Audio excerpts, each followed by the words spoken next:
अस्सलामु अलैकुम रहमतुल्लाहि व बरकातुहू। नाज़रीन, टीवी चैनल रसूल हिकमत के साथ मैं आपकी खिदमत में रियाजुद्दीन हाजिर हूँ। हम आपके साथ रसूल हिकमत चैनल के ज़रिए जुड़े हुए हैं। हम आपके लिए कीमती टीवी पोस्टें आपकी खिदमत में लेकर आते रहते हैं। नाज़रीन, हम इनके ऊपर काफ़ी मेहनत करते हैं। मैंने आपसे अर्ज़ किया हमारी हौसला अफजाई के लिए प्लीज़ इनको लाइक और शेयर करते रहा कीजिए ताकि हमारी हौसला अफजाई हो। नाज़रीन, आज का जो मेरा टॉपिक है वो है ज़बान। नाज़रीन, ये जो ज़बान होती है अंदाज़न 4 इंच लंबी होती है और वज़न तकरीबन 2 औंस के करीब। 2 औंस का मतलब होता है तकरीबन 55 से 60 का। आम तौर पर ये नज़र नहीं आती, दांतों के अंदर होती है, लेकिन अगर इसको बाहर की तरफ लाया जाए तो ये 1 से 1.5 इंच के करीब में बाहर नज़र आती है। ये ग़िज़ा को चबाने में मदद फराहम करती है। जो निवाला हम खाते हैं इसे दांतों तक पहुँचाती है ताकि इसे बिल्कुल बारीक पीसा जा सके। मैदा इस ग़िज़ा को बआसानी हज़म कर सके। अगर ये ना हो तो दांत अकेले ग़िज़ा के तमाम टुकड़ों को नहीं समेट सकते। फिर जो टुकड़े दांतों में फंस जाते हैं इन्हें भी ज़बान ही की मदद से हम ढूंढ ढूंढ कर निकालते हैं। अगर ज़बान से ना निकले तो ज़ाहिर है फिर फ्लोस वगैरह का इस्तेमाल करके उसको निकाला जा सकता है। ग़िज़ा का नाजुक सा रेशा भी अगर दांतों के दरमियान रह जाए तो बेचैनी पैदा होती है, लेकिन ज़ाहिर है कि ज़बान की मदद से हम उसे बाहर निकलवा लेते हैं। सबसे अहम जो जिम्मेदारी है ज़बान की वो है ग़िज़ा को निकलने में मदद करना।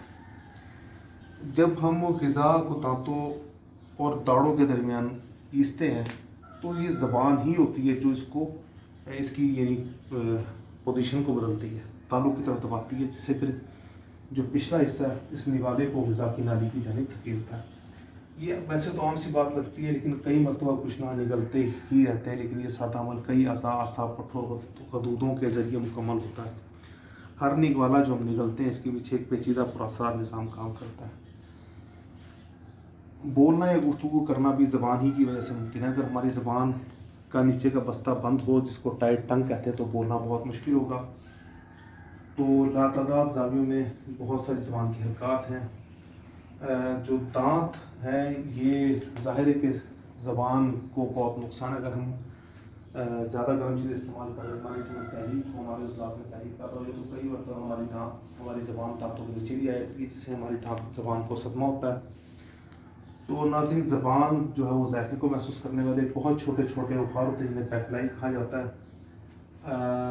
ये गुलाब के शगुफ़ों की तरह दिखाई देते हैं। ये लातादाद ज़ायक़ों को दरअसल एक कीमियाई अमल के ज़रिए शनाख्त करते हैं।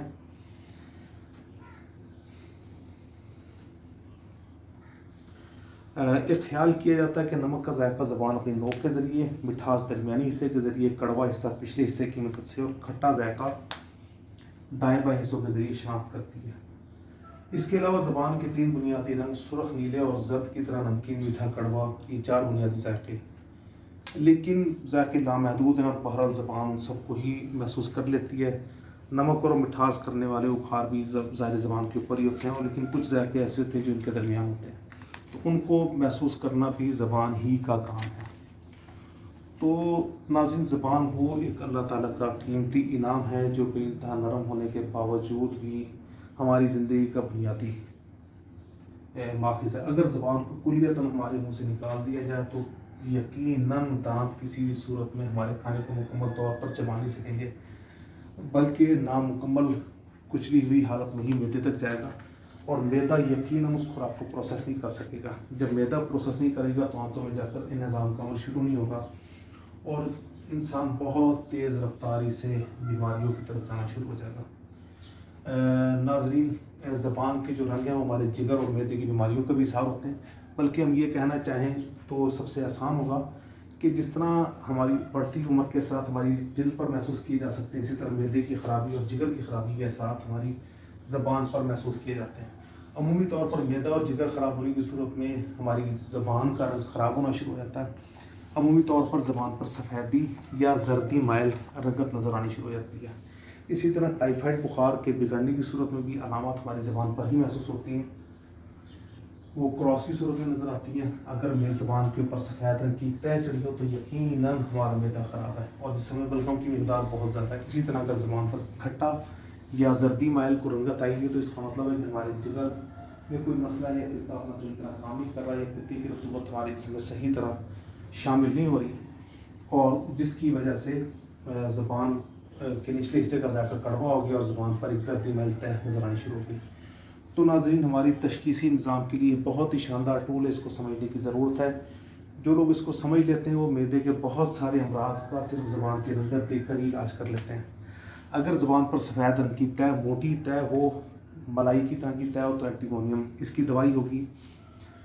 अगर मुंह का जायका ख़राब है तो उसकी दवाई नेट्रम सल्फ होगी। अगर मुर्गन ग़िज़ा खाने से मैदे का मुंह का जायका ख़राब है और मुंह का जायका यानी तेज़ाबियत महसूस हो रही है तो पल्साटीला है। अगर गर्ड का मसला है, खुराक उल्टी वापस पलट कर आ रही है तो रुबीनिया इसकी दवाई होगी। अगर ज़बान में कड़वाहट महसूस हो रही है तो उसकी दवाई नेट्रम सल्फ होगी। नाज़रीन, अगर आप इसके अंदर मज़ीद कोई सवाल हमसे पूछना चाहें तो हमारा जो है टेलीफ़ोन नंबर नीचे दर्ज है, आप फ्रीक्वेंटली हमसे सवाल पूछ सकते हैं। अस्सलाम वालेकुम।